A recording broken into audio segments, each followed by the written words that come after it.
So I woke up sick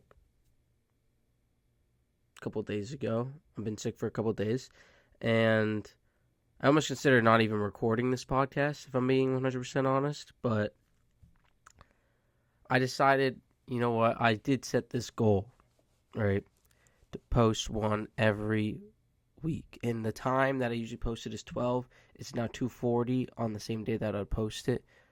Um, And so I was unsure of whether or not I was actually going to record this at all. I mean, obviously, the thoughts of not recording it popped into my mind, but I've already done 14 episodes, and I need to stay consistent, even if that means that I uploaded it slightly late.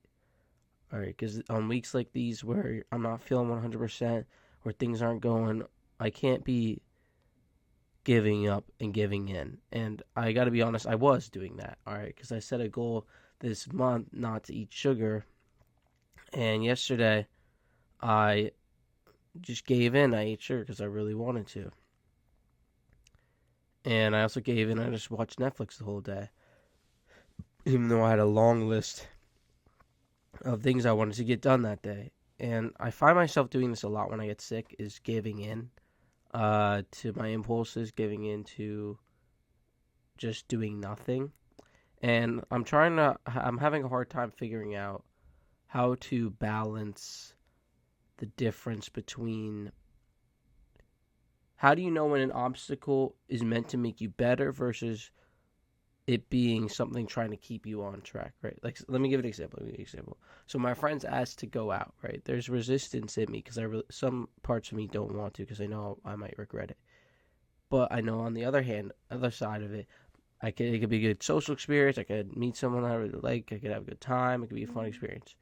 So how do I know whether that resistance will make me stronger or whether it's a resistance showing me to ignore and not go in that area? Like, it's like internal gut feeling, don't do this, don't do that. How do I know which one to trust? Should it be like resistance? Because like sometimes being in an uncomfortable situation, it can make you stronger from that, right? It can make you stronger, it can make you a better person. Other times, the uncomfortability is giving you a sign that you shouldn't be there, that this isn't you. And so how do I know what the difference is? How do I know which things to pick, which things not to pick, which things to say yes to, which things to say no to? Because I've said yes to a lot of things in high school, and I'm trying now to learn how to say no.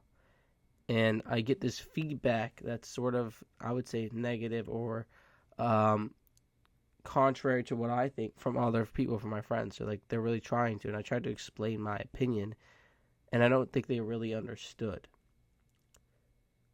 And we last night I was chilling in my bed, and they asked me to come down to the lounge, and I did. And we had some deep conversations, and it was fun. It was good. I think it was beneficial because I haven't had really deep conversations with this friend group from college. But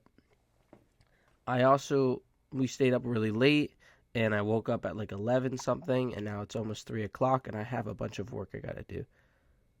And I think since I'm not in that mode of grind, I don't really care.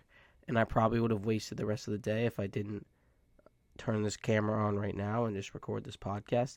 But it's weird. I get in these weird moods where sometimes I really care. I'm so dedicated. And other times, once I fall out, once I get sick, or once I get injured, and I start having these lazy habits come back, I don't care about anything.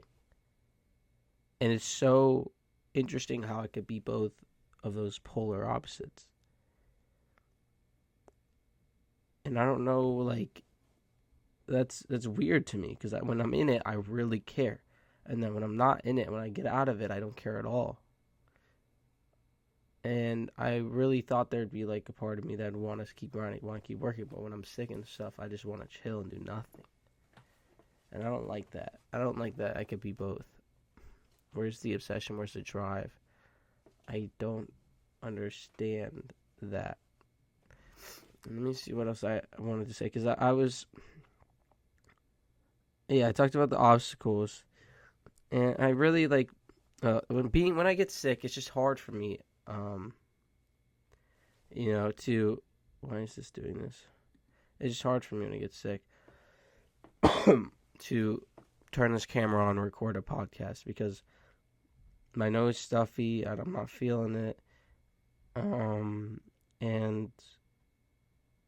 I don't know. I kind of feel lost right now a little bit.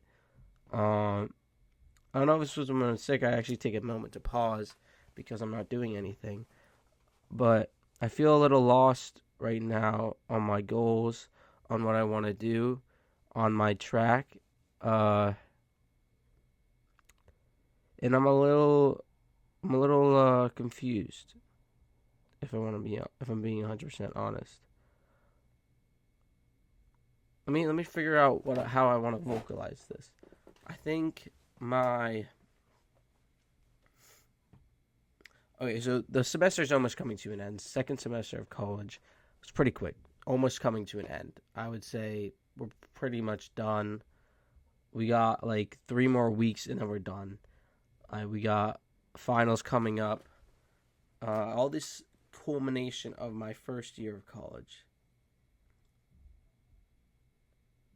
And while I've made some great friends, I've had a good time,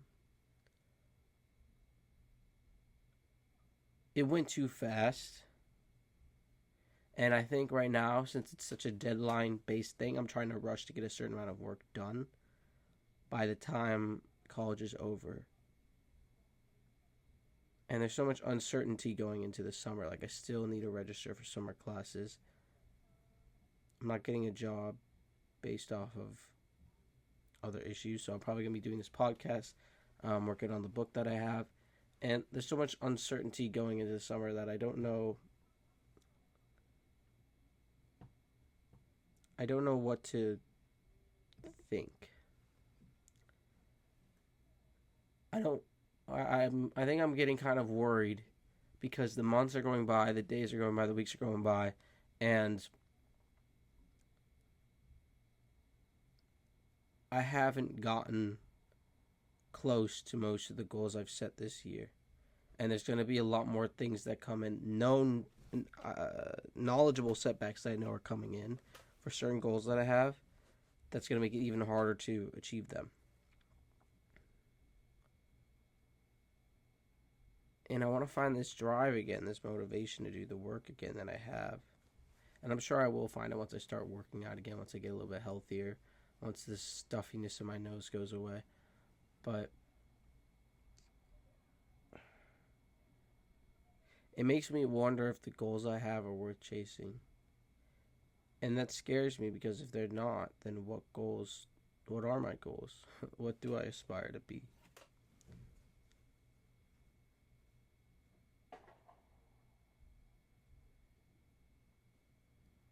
Maybe I'm afraid to change because if I do change, I will be scared of becoming who I didn't think I was going to become. Liking things I didn't think I would like.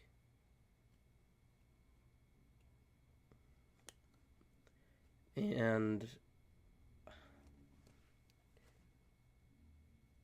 I just don't want to make a mistake. And I think that's my fear. I don't want to make a mistake because I am young, right? And I know I'm going to. But I want to know that I'm making the right decision. And I don't think I will until afterwards.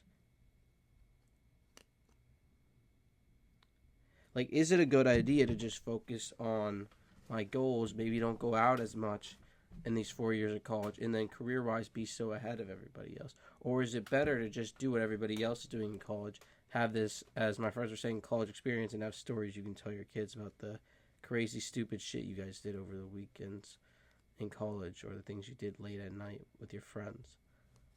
Is that what I should be aspiring to have? And I was thinking that's not the kind of experiences I want to have. And I think most of the experiences I'm going to verbalize to my kids or explain to my kids aren't going to be from college. It's going to be from after college when I've established myself and I have these crazy experiences because of the work I've put in.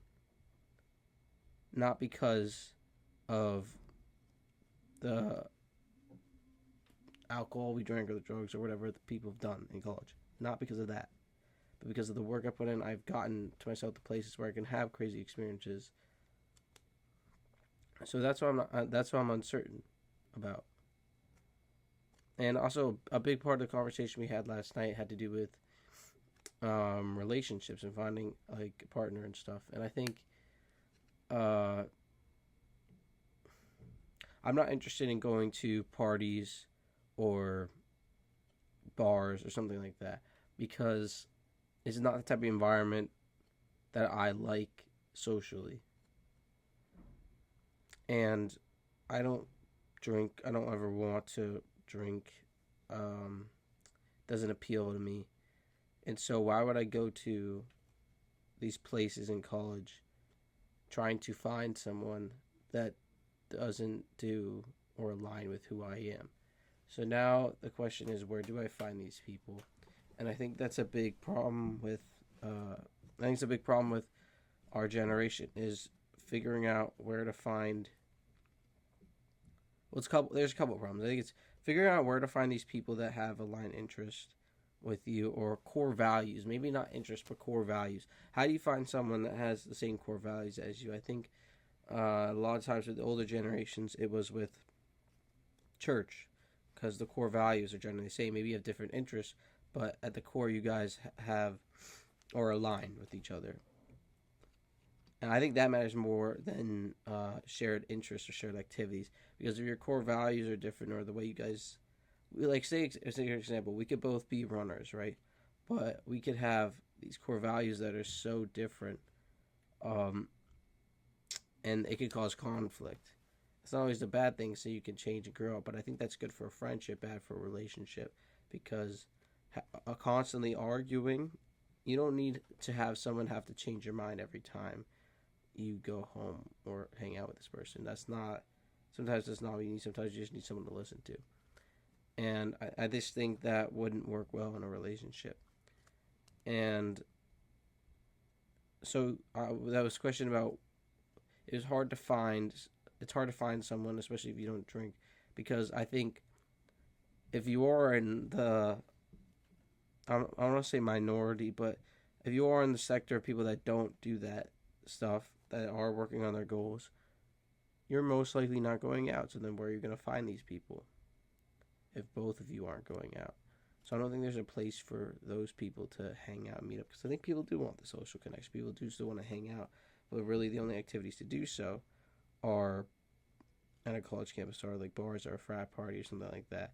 And maybe the occasional person that's not interested in it will go because I've gone to stuff like that.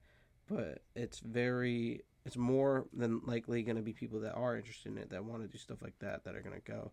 And that's just not the type of person I am. That's not what I want to do on a regular basis. So there's the problem with that, and there's also a problem with, I think, knowing when someone, like having someone be able to show interest. I think emotionally, maybe our generation's a little frozen or distant.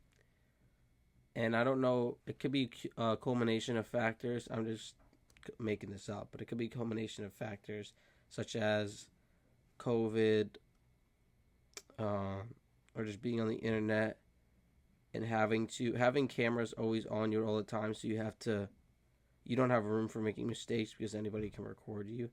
And so we've consciously had that in our mind, and we've self-censoring our facial expressions and self-censoring our true feelings for fearment of getting caught or being judged or getting rejected. I mean, school set us up with that. If we get a bad grade, especially in the school environment, I was just so competitive. People would always want to know what grade you got. And then if you got lower or like not a good grade, you could get like made fun of and stuff like that. So it was very competitive. And I think, I don't know, I think that type of environment makes you not want to face rejection or face failure. And so unless you know 100% for certain, showing interest is going to be not the default, but the option only if you're 100% certain.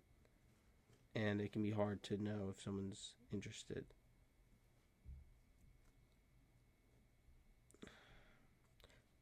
Last night we also talked about just personal growth and belief in spirituality. And I had a theory. I don't know if it's accurate or not, but this is just how I'm seeing it as. So don't take it as the Bible or whatever. But I think that whether religion's real or not, I think it's a useful tool for dealing with hardship, especially on things that you can't control, because then you can have faith that there is someone controlling it, and you can put your trust in that someone or something, whether it's a God or a spirit or something. Having faith that it will all work out. And if you don't have that tool, there's a lot more stress because there's uncertainty, where the faith kind of manufactures certainty. Manufactures that, oh, I'm okay because God will do me good. God will figure it out. I have faith in God. And whether that's true or not, I think is irrelevant. I think what matters more is recognizing that you don't have control in the situation and giving up the desire to control everything, because it will be an unnecessary amount of stress and could lead to ending situations, making situations worse, when the situation would have resolved itself if you just gave up control or stopped trying to control the situation. And I have a hard time with that. I think I am a little bit of a control freak. And so when things are uncertain, giving up control and having faith is something that seems counterintuitive to me, because I did practice religion. I did get confirmed. I am Catholic. I just think I don't 100% believe that a God will exist. I do believe that there is something out there.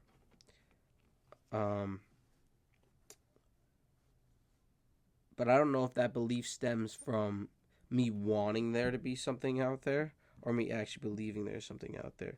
Because if there isn't, right, and I just want something to be out there so that I could have something to pray to or whatever when things are bad, is that necessarily a bad thing? Like, what is the argument against religion? I don't really see one, right? Like, I think it's a good thing to have. I think it's a good thing to believe that there's someone there, because it removes a lot of stress and it allows you to focus on what you can control. And I think that's what everybody should do. And I think it gives a core value set that is important to just live a life. Have a sense of core values that you have a set of core values that like you can conduct your life with.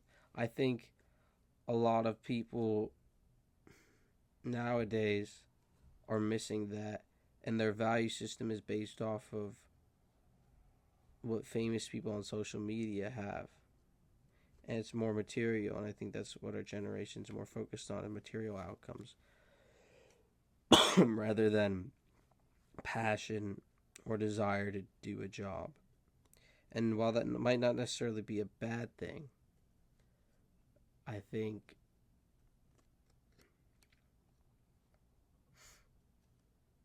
it will eventually end up feeling empty, because we're missed there. Money is one part of a collection of things that you need to be or feel happy or feel fulfilled and full. But if I really think about it deeply, I don't think we're ever going to feel fulfilled and full. I think there will be periods of fulfillment, but I kind of think of it as a cup with a hole in the bottom. Like, we'll fill it up, and some moments will fill it up so much that we'll feel full, but eventually it'll empty out because we readjust what our level of success status is to the most recent thing we've accomplished, or the best thing that we've accomplished. And so we'll only get that fulfillment once we've done what we think in our head is a measure above that. And that could be a thing with self-worth. And like self-esteem will come and go as the tides sway, but self-worth can come from what you've accomplished. And if you've accomplished a certain level of things, anything below that, you knew you could accomplish that. So you only change your self-worth or upgrade your self-worth once you've accomplished something greater than what you previously have accomplished, what you thought you previously could accomplish.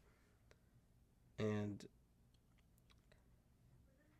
I think that is what feels or fills the fulfillment in the moment. But I think a long time fulfillment comes from loving what you're doing and maybe also having an aspect of spirituality and realizing some aspects aren't under your control. And stop trying to control things with, oh, I just need more money. Okay, well, I kind of yapped, but I need to get a podcast episode out. I really struggled with an idea because things have been kind of generally the same. So I was hoping I'd get some inspiration from the conversations I would have downstairs. And I did. I got some inspiration. And I appreciate for the people that listen to this podcast. It was not as good, I would say, as the past couple ones have been. But hopefully there's still something useful from this episode. I also need to record the next episode soon because I'm going to be going home for the weekend for Easter, and I need to, prepare an episode so I don't have to worry about that when I go home.